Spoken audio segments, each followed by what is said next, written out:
Hello, my name is Edwin Edebiri, and I am the Chief Happiness Officer with the I Am Happy Project and also the Happy Neighborhood Project. I want to say thank you for joining us this morning.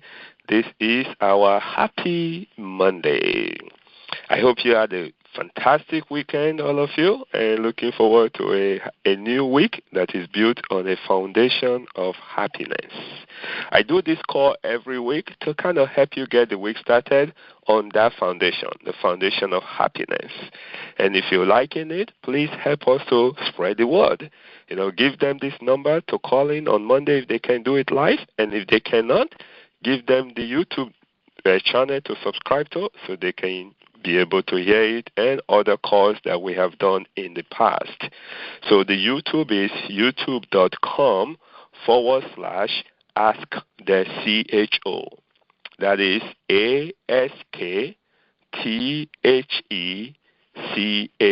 all one word. Ask the CHO. So, and if you also just type in Ask the CHO, a separate word on the YouTube search, it would also come up.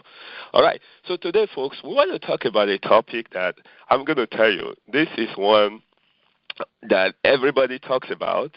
And the more I study happiness, there's so many confusing research that's coming out about it, okay? And so you have to really do your own research, and you have to find out for yourself. And I hope by now those of you that have been following my call knows that my purpose of doing this call is not to show that I'm expert in any of this subject. It's just to bring it up as a conversation, to give you the opportunity to go out and really do research. Because when it's all said and done, we are talking about your own happiness and the impact that it has on your family and it has on the community. So you need to take a leadership role in it. So today, folks, I'm going to be talking about money and happiness. That's right, money and happiness. And I said that there's a lot of different confusing research. I'll start with a more recent research, and this was a research from Princeton researchers, and they said that if you make $75,000, you are happy. No, money affect, or your income, this case income, affect your happiness up to about $75,000. And then it doesn't affect it after that. Well, I think there are some other researchers that said, no, it affects it going on, and there is no upward bound, okay? But here is the deal. Once in studying and preparing for this call, I find out that, some time ago, I think back in the 50s or even earlier than that, we were in a gift economy. As opposed to like today, we are definitely in money economy, okay?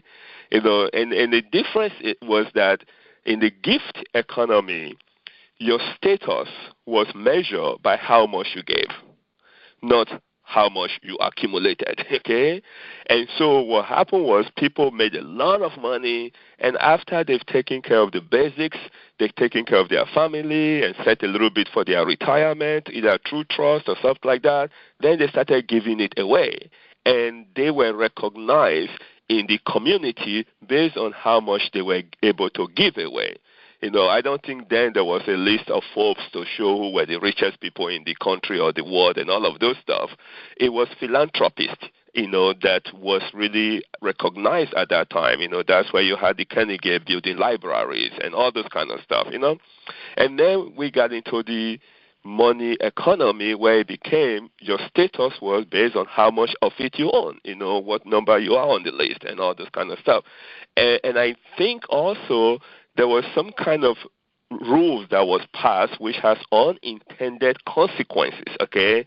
Where in the U.S., they passed a rule for the publicly traded company to report the income of their CEO in their SEC filing, which was supposed to help to prevent corruption or some other stuff.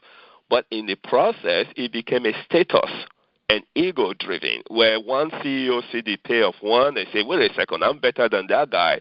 My company make more money than that guy. How come he's making more money than I am, And, of course, the pay started going up and started driving up. So I'm just sharing a lot of information here, but the bottom line is this, folks. You have to sense, how is money related to you? How do you relate to money? Does it make you happier? Does it get to a point where it doesn't really matter, or you haven't got to that point yet, And so I'm just throwing out stuff here, because there is also a study that was done where, if you don't, okay, they said that at a certain point, money doesn't increase happiness, but it reduces sadness. Okay, so I'm like looking at that, and I'm saying, okay, wait a second, how does that part work? And then they gave a really good example. Okay, so for example, if you are minding your business and your roof started to leak, well, if you have money, then you're not going to really sweat it too much. It's just an inconvenience. You may have to go on vacation so that people come and fix the roof, and it's good when you come back. So it's just irritating for a little bit. But if you don't have money, that could be months of suffering, especially if insurance didn't even cover it. And then your place could be leaking more. Interior could be destroyed. It could just be a whole lot of stuff. So the key here is, what kind of impact, something you should really process. Do you believe in the attitude that if you have more money, you're going to be happier? Or if you have less money, you're going to be happier? And then not to talk about the people who say money is the root of evil.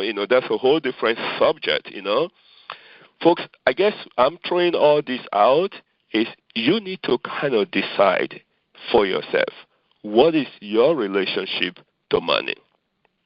Don't worry about what other people think, what other people's attitude is. Don't get into and be negative. No, don't even do that. Don't torture yourself with other people. Let them make their own decision. You need to know your relationship to money. That's really my focus for this call. You need to find out, are you happy right now with or without money? Can you be happier with more money? How much? And I think when you can kind of spell this out, then you're going to be fine, because there is really no one-size-fits-all in this whole discussion about money and happiness. There's not. There's no one-size-fits-all. Now, here is where I think, okay, and this is based on my own analysis of what people have told me, and I've talked to a lot of people, rich and poor, in between, about money and happiness, And I think it comes into like 4 quadrants. That's the way I will put it, 4 quadrants. And again, this is just me. For somebody else, this might be completely different, okay? So there is no authoritativeness to this at all. I feel like if you don't have money,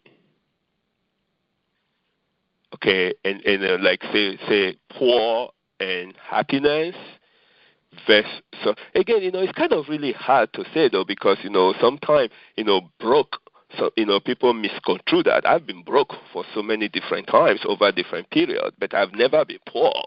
I've never in my life been poor. Even when I couldn't get a pair of shoes to wear, I would not consider myself poor, because there was a lot of love, when I was growing up. So it's really, really tough, So I'm going to just say, when you have no money, okay, and happiness, versus when you have money and no happiness, which one is worse? I'm going to say, when you have no money and you are not happy, that's terrible. Okay, so let me try to put it in a quadrant here, if I will make some sense. Let me slow down, okay? So here is the deal. No money and you are not happy, that's one. With money and you are not happy, that's 2.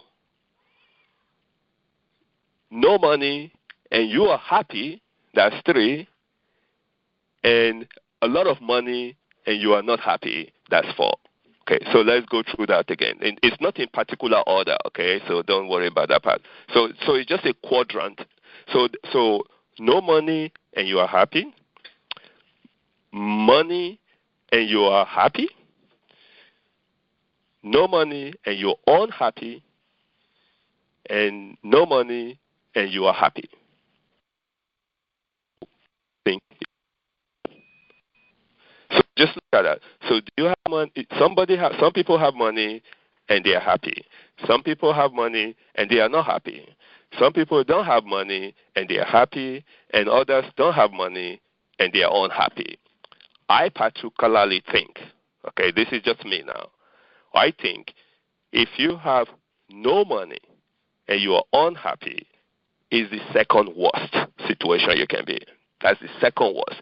You have no money and you are unhappy. That's the second worst. But the worst by all, again, this is just based on my data, is when you have money and you are unhappy. That is the worst. And when I started to kind of dig this a little bit further, and I think the difference was that the folks who have no money that are unhappy, they can at least blame it on not having money. And so they still have some little hope that, hey, if I just have money, I will be unhappy. Now, we know that may be true or not true, okay? But at least they have a little hope to that. Whereas the folks who have money and unhappy, what do they have to say? What can they do? Give away their money? If they are too selfish to do that, that's not going to be an option, okay? So think about your own relationship with money, folks. Because we live in a money economy, you cannot totally escape it. But guess what? It can affect your level of happiness if you have not taken time to understand you. Because sometimes we are impacted about what other people do or don't do. And that's not a very good way to maintain your level of happiness. It has to be determined by how you feel, how you relate. And your goals, your dreams should be based on how you relate to money. And if you are the kind of person that think, hey, you know what, money is overrated, then don't sweat it. Don't listen to anybody. Let them do their own. And you live your life the way you want to live your life and totally be happy. Now, on the other hand, if you are thinking, hey, money is everything, wow. So you got to be able to figure that out. So at some point, I think I'm going to break this down into a little bit by bit, because this is a huge subject. But I wanted to just start it with this conversation, with the main focus being you. How do you relate to money? Not anybody else. And in the process, you can start to set your goal. You can start to define your activities based on how you relate to money. So my name is Edwin Edebiri. This is the Happy Monday Call. And I hope this has been helpful to at least bring the discussion to the surface and allow you to go and do a little bit more research and have a better understanding of you and your relationship to it. All right. So again, it's Edwin, the Chief Happiness Officer. We normally end the call. If you're just joining us, if you like this conversation, we do it every Monday. These topics, please share it with other people to join us. Go to the YouTube channel, youtube.com/AskTheCHO, so that you can be able to subscribe and encourage other people to subscribe. So that's what we've got. And our usual way, we got to end with wishing each other happiness. And remember, folks, we do this last part of it this way because whatever you focus on is going to grow. And if you focus on happiness, happiness is going to grow in your life. So I'm going to count to 2, and we all say Happy Monday. 1, 2.